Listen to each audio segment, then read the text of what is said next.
சீர்காழியில் 2 பேரை கொன்றுவிட்டு 17 கிலோ தங்கம் கொள்ளையடிக்கப்பட்ட சம்பவத்தில் கொள்ளையடித்துச் சென்ற ஒருவர் என்கவுண்டரில் சுட்டுக் கொல்லப்பட்டார். மேலும் 2 பேர் கைது செய்யப்பட்டுள்ளனர். மயிலாடுதுறை மாவட்டம் சீர்காழி ரயில்வே தெருவில் வசித்து வரும் தன்ராஜ் நகை அடகு கடையும் தங்கம் வெள்ளி வியாபாரமும் செய்து வருகிறார். இன்று காலை 6 மணி அளவில் இவரது வீட்டின் கதவை வடமாநிலத்தைச் சேர்ந்த 4 பேர் தட்டியுள்ளனர். கதவை திறந்த தன்ராஜை தள்ளிவிட்டு அந்த கும்பல் வீட்டிற்குள் நுழைய அதனை பார்த்து தன்ராஜின் மனைவி ஆஷா மற்றும் மகன் அகில் ஆகியோர் சத்தம் போட்டுள்ளனர். அப்போது இருவரின் கழுத்தையும் கொள்ளை கும்பல் கொடூரமாக அறுத்தது. தொடர்ந்து தன்ராஜ் மற்றும் அவரது மருமகள் நிகலை கத்தியால் குத்தினர். பின்னர் படுக்கை அறையில் இருந்து 16 கிலோ தங்கத்தை கொள்ளையடித்தவர்கள் வீட்டின் சிசிடிவி காட்சிகள் அடங்கிய ஹார்ட் எடுத்துக்கொண்டு தன்ராஜின் காரிலேயே தப்பிச் சென்றனர். ஆஷா மற்றும் அகில் இருவரும் சம்பவ இடத்திலேயே உயிரிழக்க காயமடைந்த தன்ராஜ் மற்றும் நெகல் சீர்காழி அரசு மருத்துவமனையில் அனுமதிக்கப்பட்டுள்ளனர். தகவல் அறிந்து சென்ற மயிலாடுதுறை காவல் ஆணையர் ஸ்ரீனிவாசா சம்பவ இடத்தை ஆய்வு செய்தார். தப்பிச் சென்ற கொள்ளை கும்பல் ஒலையமுத்தூர் கிராமத்தில் காரை நிறுத்திவிட்டு அங்கிருந்து 1/2 கிலோமீட்டர் தொலைவில் உள்ள எருக்கூர் கிராமத்தில் வயல்வெளியில் பதுங்கியுள்ளனர். புதியதாக 3 பேர் வயல்வெளியில் பதுங்கி ஹிந்தியில் பேசிக் கொண்டிருப்பதை பார்த்த பகுதியினர் போலீசாருக்கு தகவல் கொடுத்தனர். அவர்களை பிடித்த போலீசார் துப்பாக்கி, கத்தி உள்ளிட்ட ஆயுதங்களை கைப்பற்றினர்.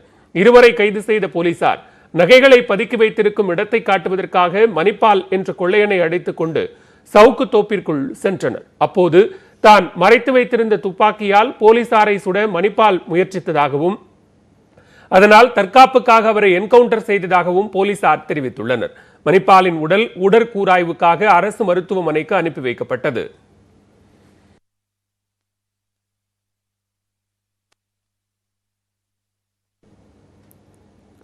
பெரம்பலூர் அருகே ஏரியில் ஏற்பட்ட உடைப்பால் 1000 ஏக்கர் விளைநிலங்களுக்குள் தண்ணீர் புகுந்தது. பச்சைமலை பகுதியில் அண்மையில் பெய்த தொடர் மழையால் பெரம்பலூர் மாவட்டம் அரசலூரில் உள்ள ஏரி முழு கொள்ளளவை எட்டியது. 120 ஏக்கர் பரப்பளவு கொண்ட ஏரியில் 50 ஏக்கர் பரப்பளவை சிலர் ஆக்கிரமித்துள்ளதாக கூறப்படுகிறது. இந்நிலையில் ஏரிக்கரை திடீரென உடைந்து காட்டாற்று வெள்ளம் போல் தண்ணீர் ஊருக்குள் புகுந்தது.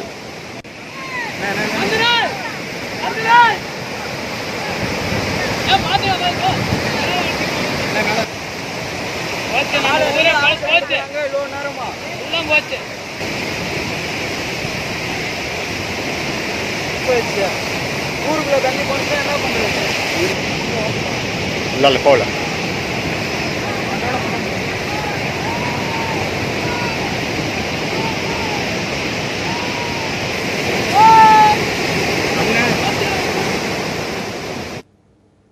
அறுவடைக்கு தயாராக இருந்த மஞ்சள், நெல் உள்ளிட்ட பயிர்கள் விளைவிக்கப்பட்டுள்ள விளைநிலங்களுக்குள் ஏரி நீர் புகுந்ததால் விவசாயிகள் வேதனை அடைந்துள்ளனர். ஏரியில் குடிமராமத்து பணிகள் முறையாக நடைபெறவில்லை என்றும் விவசாயிகள் குற்றம் சாட்டியுள்ளனர்.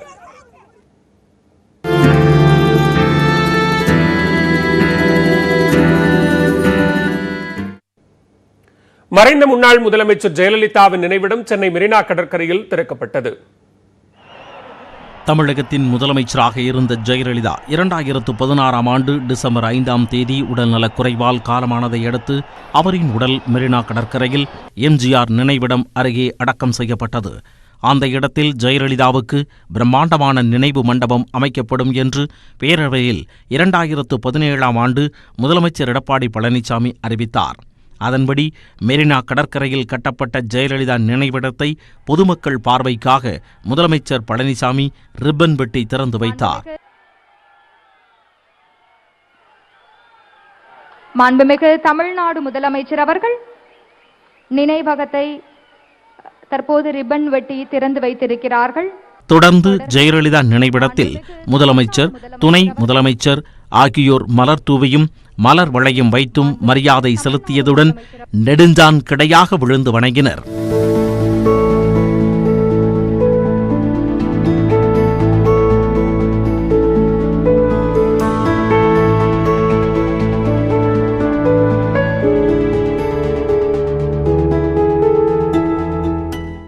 அமைச்சர்கள், அதிமுக நிர்வாகிகள் நினைவிடத்தில் மரியாதை செலுத்தினர்.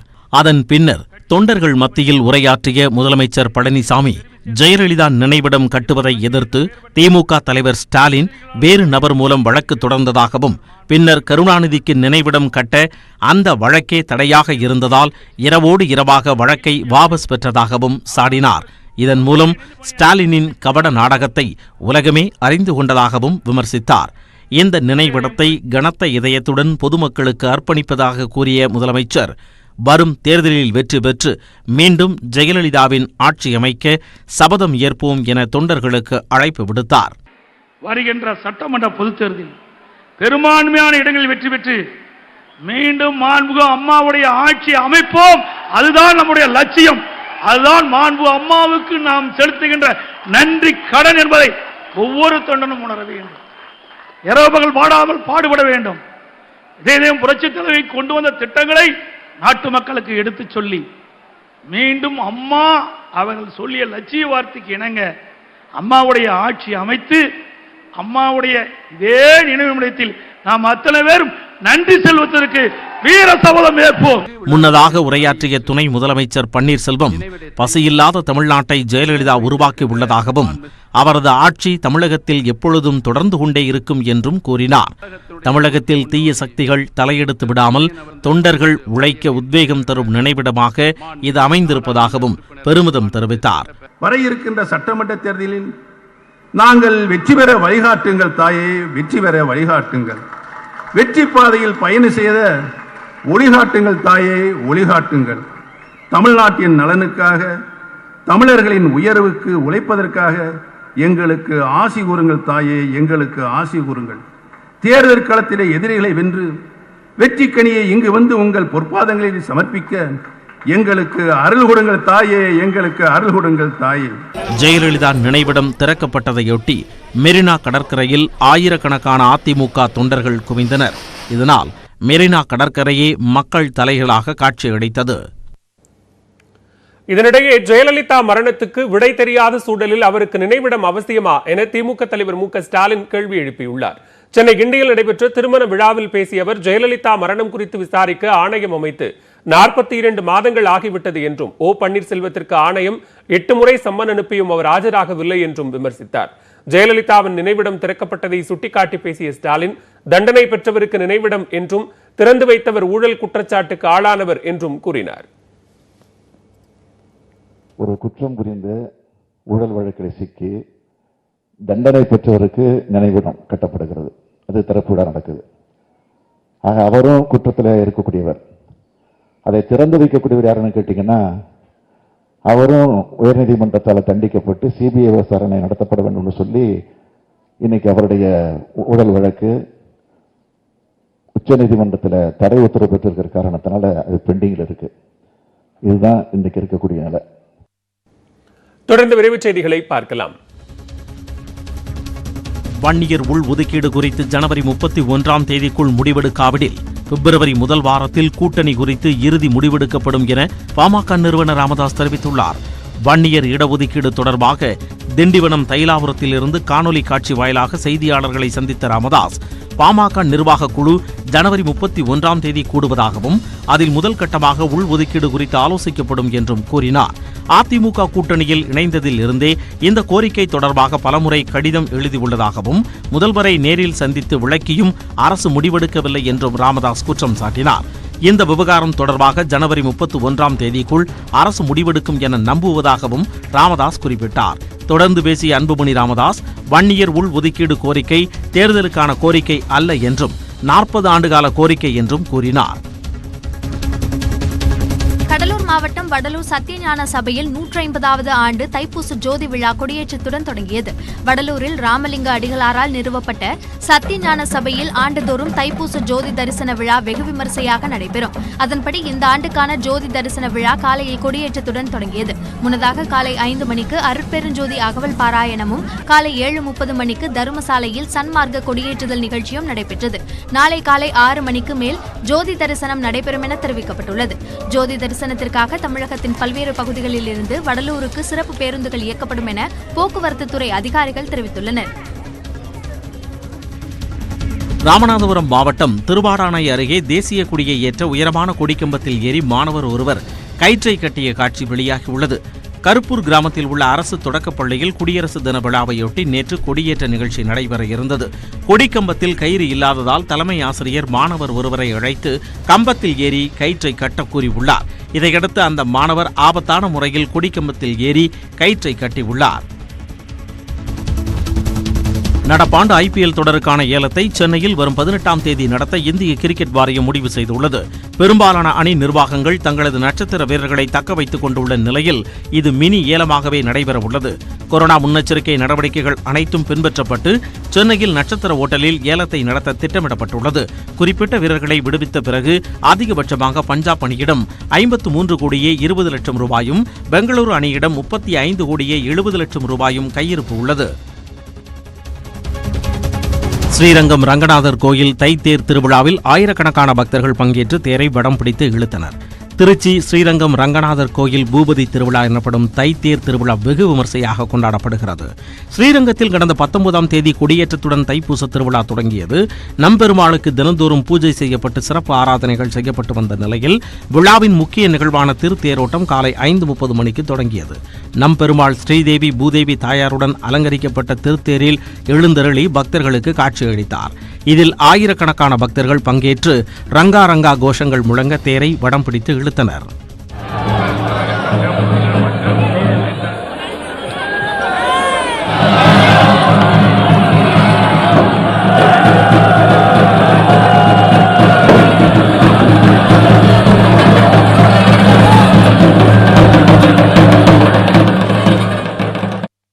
ஆந்திர மாநிலம் நெல்லூர் அருகே கடலில் தமிழ்நாட்டைச் சேர்ந்த 180 மீனவர்களை ஆந்திர மீனவர்கள் சிறைப்பிடித்துள்ளனர். கூடுதல் விவரங்களோடு இணைகிறார் செய்தியாளர் புஷ்பராஜ். புஷ்பராஜ், விவரங்கள் என்ன? எதற்காக மீனவர்களை ஆந்திர மீனவர்கள் சிறைப்பிடித்திருக்கிறார்கள்? பாலவேல், இன்று தமிழ்நாட்டை சேர்ந்த சுமார் 180 மீனவர்கள் 15 படகுகளில் ஆந்திர மாநிலம் நெல்லூர் அருகே உள்ள இசக்கப்பள்ளம் கிராமத்தை ஒட்டிய கடல் பகுதியில் மீன்பிடித்துக் கொண்டிருந்தனர். தமிழக மீனவர்கள் தங்களுடைய எல்லையை தாண்டி ஆந்திர எல்லைக்குள் வந்து மீன்பிடிப்பதை பார்த்த ஆந்திர மீனவர் நெல்லூர் மாவட்ட மீனவர்கள் அவர்களை கடலில் தங்களுடைய படகுகளில் விரட்டி சென்றனர். சினிமா பாணியில் நடப்பது போல் நடைபெற்ற விரட்டலுக்கு பின் சுமார் 3 கிலோமீட்டர் தூரம் கடலுக்குள் விரட்டி சென்ற தமிழக மீனவர்களை ஆந்திர மீனவர்கள் மடக்கி பிடித்து கரைக்கு அழைத்து வந்தனர். 15 படகுகளையும் அவர்கள் கைப்பற்றியுள்ளனர். 180 மீனவர்களை அழைத்து வந்து ஒரு இடத்தில் உட்கார வைத்த பின் அவர்கள் இது பற்றி ஆந்திர மீனவர்கள் போலீசாருக்கு தகவல் அளித்துள்ளனர். போலீசார் வந்து தமிழக மீனவர்களிடம் தற்போது விசாரணை நடத்தி கொண்டிருக்கிறார். பாலவேல், இதற்கு முன்னர் கூட இது போன்ற சம்பவங்கள் பலமுறை நடைபெற்றுள்ளன. இது போன்ற சம்பவங்களின் போது ஒரு முறை தமிழக மீனவர்களை ஆந்திர மீனவர்கள் கடத்தி சென்ற சம்பவம் நடைபெற்றது. ஆனால் கடலில் எல்லை சரியாக தெரியாத காரணத்தினால் மட்டுமே தமிழக மீனவர்கள் அடிக்கடி ஆந்திர எல்லைக்குள் நுழைவதாக கூறப்படுகிறது. பாலவேல், ஆந்திர மாநிலம் நெல்லூர் அருகே தமிழக மீனவர்கள் 180 பேரை ஆந்திர மீனவர்கள் சிறைப்பிடித்திருப்பதாக தகவல் வெளியாகியிருக்கிறது. தங்கள் பகுதியில் அத்துமீறி தமிழக மீனவர்கள் நுழைவதாக ஆந்திர மீனவர்கள் குற்றம் சாட்டியிருக்கிறார்கள். தொடர்பான விவரங்களை பதிவு செய்தமைக்கு நன்றி புஷ்பராஜ். செய்திகள் தொடர்கின்றன. சொத்து குவிப்பு வழக்கில் 4 ஆண்டுகளாக சிறையில் இருந்த சசிகலா பெங்களூரு மருத்துவமனையில் இருந்தவாறே விடுதலை செய்யப்பட்டார்.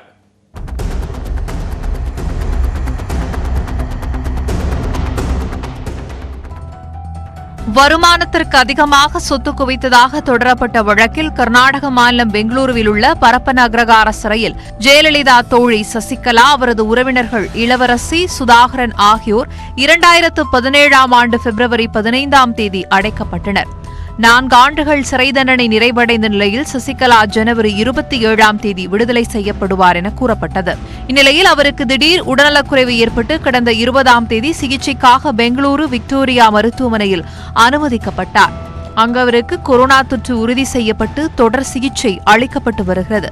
இந்நிலையில் புதன்கிழமை காலை விக்டோரியா மருத்துவமனைக்கு வந்த பரப்பன் அக்ரகார சிறை கண்காணிப்பாளர் கேசவமூர்த்தி, உதவி கண்காணிப்பாளர் லதா ஆகியோர் விடுதலை கோப்புகளில் சசிகலாவிடம் கையொப்பம் பெற்றனர். இதன் மூலம் அதிகாரப்பூர்வமாக அவர் விடுதலை செய்யப்பட்டார். விடுதலை தொடர்பான இறுதிக்கட்ட பணிகள் அனைத்தும் அங்கிருந்த கண்காணிப்பு கேமராக்களில் பதிவு செய்யப்பட்டது. சசிகலா விடுதலையானதை அடுத்து போலீஸ் பாதுகாப்பு விலக்கிக் கொள்ளப்பட்டது. இதனிடையே மருத்துவமனையில் சசிகலாவின் உடல்நிலையில் முன்னேற்றம் ஏற்பட்டுள்ளதால் அவருக்கு ஆக்சிஜன் செலுத்தப்படுவது நிறுத்தப்பட்டுள்ளதாகவும் இன்னும் 3 நாட்களில் அவர் டிஸ்சார்ஜ் செய்யப்படுவார் என்றும் விக்டோரியா மருத்துவமனை தெரிவித்துள்ளது.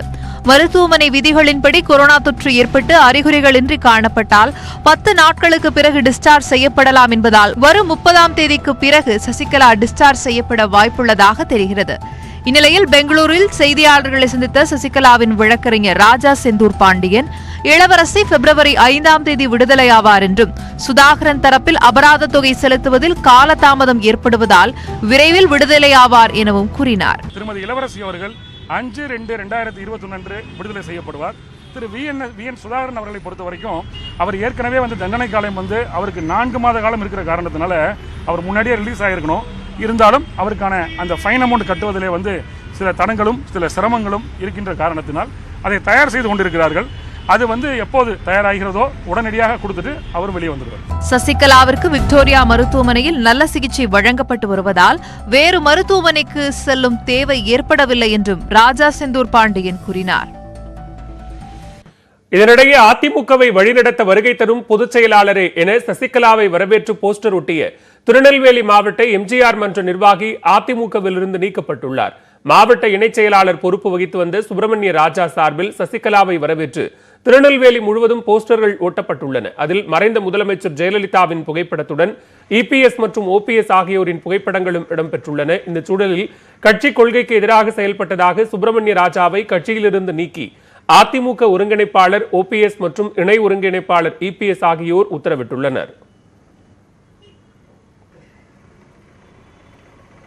எடப்பாடி பழனிசாமி மக்களால் முதலமைச்சராக தேர்ந்தெடுக்கப்பட்டவர் அல்ல என்றும் சசிகலா அரசியலுக்கு வந்தால் ஆதரவு தருவேன் என்றும் தேமுதிக பொருளாளர் பிரேமலதா தெரிவித்துள்ளார். தருமபுரியில் செய்தியாளர்களின் கேள்விக்கு பதிலளித்த அவர் இவ்வாறு கூறினார்.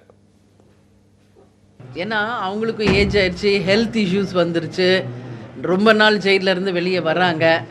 ஸோ என்னை பொறுத்த வரைக்கும் ஒரு பெண்ணாக அவங்களுக்கு என்னுடைய ஆதரவு உண்டு. அவ்வளோதான் நான் சொல்ல விரும்புகிறேன். அவங்க கட்சிக்குள்ளே என்ன நடக்க போகிறது என்பது அவங்க கட்சி உள் விவகாரம். அது நம்ம அதிகமாக பேச தேவையில்லை. பட் ஒரு பெண்ணாக ஒரு முதலமைச்சருக்கே கூட இருந்து எல்லாமே செஞ்சுருக்காங்க. அவங்களும் வரட்டுமே அரசியலுக்குன்றது தான் என்னுடைய கருத்து. தப்பு ஒன்றும் கிடையாது. முதலமைச்சர் அவங்களால நான் தேர்ந்தெடுக்கப்படணும்னு சொல்லியிருக்காரு. அப்படிங்களா? அது அவர்கிட்ட தான் நீங்கள் கேட்கணும். ஏன் அப்படி சொன்னாருங்கிறது அவர்கிட்ட தான் நீங்கள் பதில் கேட்கணும். சரிங்களா? ஏன்னா இல்லை மக்களால் தேர்ந்தெடுக்கப்பட்டவர் கிடையாது என்பது எல்லாருக்குமே தெரியும். அவங்க கட்சி சார்பாக தேர்ந்தெடுக்கப்பட்டவர் தான். அதனால அந்த கருத்துக்கு பதில் அவர்கிட்ட தான் நீங்க கேட்கணும். தொடர்ந்து விரைவு செய்திகளை பார்க்கலாம். பொள்ளாச்சி பாலியல் வழக்கில் மேலும் ஒரு பெண் கோவை கூடுதல் மகளிர் நீதிமன்றத்தில் வாக்குமூலம் அளித்துள்ளார். இது தொடர்பான வழக்கில் ஏற்கனவே சபரிராஜன், திருநாவுக்கரசு உள்ளிட்ட 8 பேரை கைது செய்து சிபிஐ விசாரணை நடத்தி வருகிறது. புகார் தொடர்பாக இதுவரை 4 பெண்கள் வாக்குமூலம் அளித்திருந்த நிலையில் இன்று மேலும் ஒரு பெண் நீதிமன்றத்தில் தனது வாக்குமூலத்தை பதிவு செய்தார். அடையாளங்கள் ரகசியமாக வைக்கப்படுவதால் அடுத்தடுத்து பாதிக்கப்பட்ட பெண்கள் வாக்குமூலம் அளிக்க தொடங்கியுள்ளனர். இதனால் வழக்கின் விசாரணை தீவிரமடைந்துள்ளது. ஆன்லைன் ரம்மி விளையாட்டுகளுக்கு தடை விதிக்க கோரிய வழக்கில் இந்திய கிரிக்கெட் அணி கேப்டன் விராட் கோலி, நடிகை தமன்னா ஆகியோருக்கு கேரள உயர்நீதிமன்றம் நோட்டீஸ் அளித்துள்ளது. தமிழகத்தைப் போலவே கேரளாவிலும் ஆன்லைன் ரம்மி விளையாட்டில் ஏராளமானோர் பணம் இழந்து வருகின்றனர். 27 வயதான வினித் என்ற இளைஞர் பணத்தை இழந்து அண்மையில் தற்கொலை செய்து கொண்டார். இதனை சுட்டிக்காட்டி கேரள உயர்நீதிமன்றத்தில் மனு தாக்கல் செய்யப்பட்டது. இந்த வழக்கு விவகாரத்தில் ஆன்லைன் ரம்மி விளையாட்டு செயலியின் விளம்பர தூதர்கள் விளக்கமளிக்க வேண்டும் என்றும் இந்த விவகாரத்தில் மாநில அரசின் நிலைப்பாட்டை பதிலாக அளிக்க வேண்டும் என்றும் நீதிமன்றம் உத்தரவிட்டுள்ளது.